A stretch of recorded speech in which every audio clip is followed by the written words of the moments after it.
અમદાવાદથી સમાચાર પાલડીમાં એટીએસ અને ડીઆરઆઈએ દરોડાની કાર્યવાહી કરી 17 કલાક સુધી આ સર્ચ ઓપરેશન ચાલ્યું। સોનું, રોકડ, દસ્તાવેજ સહિતનો મુદ્દામાલ જપ્ત કરાયો। અનેક પ્રકારની બેનામી સંપત્તિ અને વ્યવહાર મળી આવ્યા। દરોડા દરમિયાન 95.5 કિલો સોનું અને 70 લાખ રોકડા મળી આવ્યા। તપાસના ધમધમાટ વચ્ચે 3 કરોડથી વધુની કિંમતની ઘડિયાળો પણ મળી આવી। પાલડી આવિષ્કાર એપાર્ટમેન્ટમાં બાતમીના આધારે કાર્યવાહી કરાઈ હતી। સોનું મહેન્દ્ર કાળિયા અને મેઘ શાહનું હોવાનો ખુલાસો થયો। પિતા પુત્ર શેર બજાર અને ડબ્બા ટ્રેડિંગ સાથે સંકળાયેલા કાળા નાણાંને ધોળા કરવા આયોજનબદ્ધ કાવતરું રચ્યું। મોટા હવાલા કૌભાંડ સામે આવવાની પણ શક્યતાઓ છે। આ દરોડા બાદ અમદાવાદના પાલડી વિસ્તારમાં આવેલા આવિષ્કાર ફ્લેટમાં બાતમીના આધારે એટીએસ અને ડીઆરઆઈની ટીમે સંયુક્ત દરોડાની કામગીરી કરી હતી। અહીં ભાડે રખાય 104 નંબરના ફ્લેટમાં લોકોની અવરજવર વધતા સ્થાનિકોએ ફરિયાદ કરી અને ફરિયાદના આધારે દરોડાની કામગીરી કરતા કરોડોની મત્તાનો મુદ્દામાલ જપ્ત કરાયો। સાથે મોટું હવાલા રેકેટ ખુલવાની શંકા પણ વ્યક્ત કરાઈ।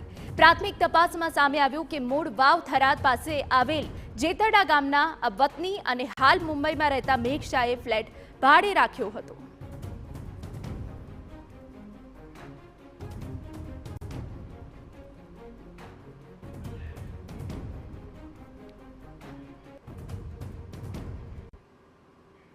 તો જે રીતે આયોજનબદ્ધ આખો ઘટનાક્રમ સર્જાયો હતો, દરોડા દરમિયાન રોકડ પણ એટલી મળી આવી છે, ત્યારે વિસ્તારથી વાત કરવા અમારા સંવાદદાતા મિહિર સોની જોડાઈ ગયા છે। મિહિર, આપની પાસે તમામ તજવીજ જે છે એ મેળવવી છે કે કાળું નાણું ધોળું કરવા માટે પિતા પુત્રએ આયોજનબદ્ધ રીતે સંપૂર્ણ જે ઘટનાક્રમ ગોઠવી દીધો હતો। હવે મોટું હવાલા કૌભાંડ સામે આવવાની અહીંયા શક્યતાઓ છે, દિશામાં શું કાર્યવાહી થઈ રહી છે મિહિર?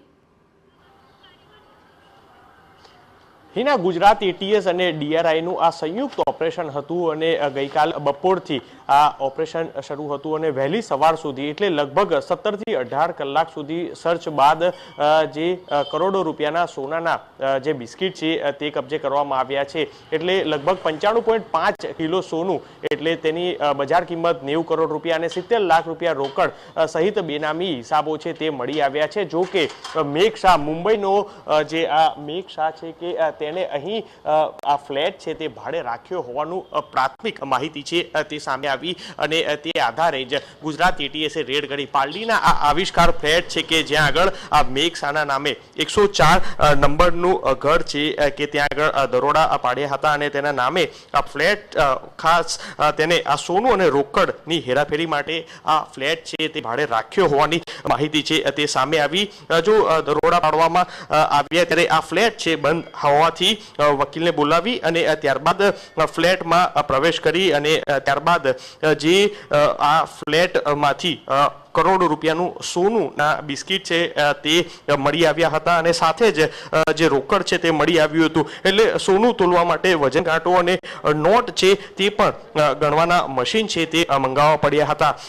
ત્યારે પ્રાથમિક તપાસમાં જે આ પિતા પુત્ર એટલે કે મેઘ શાહ અને મહેન્દ્ર શાહ પિતા પુત્રની જોડી કાળા નાણાં ધોળા કરવા માટે ચોક્કસ કમિશન ઉપર કામ કરતા હોવાની શંકા છે। તેથી તપાસમાં કેટલા મોટા નામ છે તે પણ બહાર આવી શકે છે।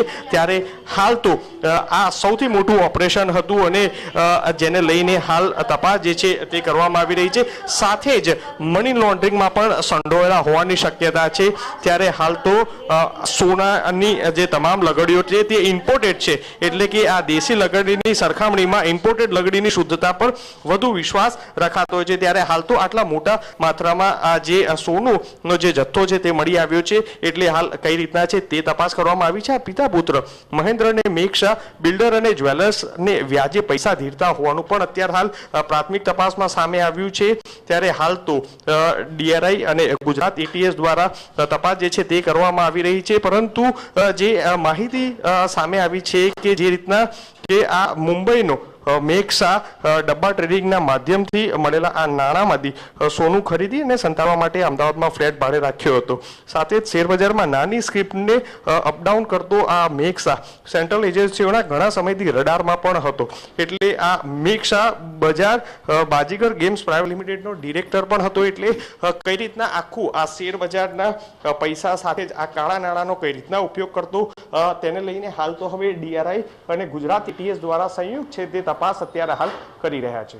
બિલકુલ મિહિર, તમામ વિગતો બદલ આભાર. તો હાલ તો ATS અને DRI તમામ પાસાઓ તપાસી રહી હોવાની વિગતો અહીંયા મળી રહી છે. પાલડીમાં આવેલ આવિષ્કાર ફ્લેટના ચોથા માળે મેઘશાની બહેન પમ્મીશાના ઘરે પણ દરોડા પાડ્યા હતા.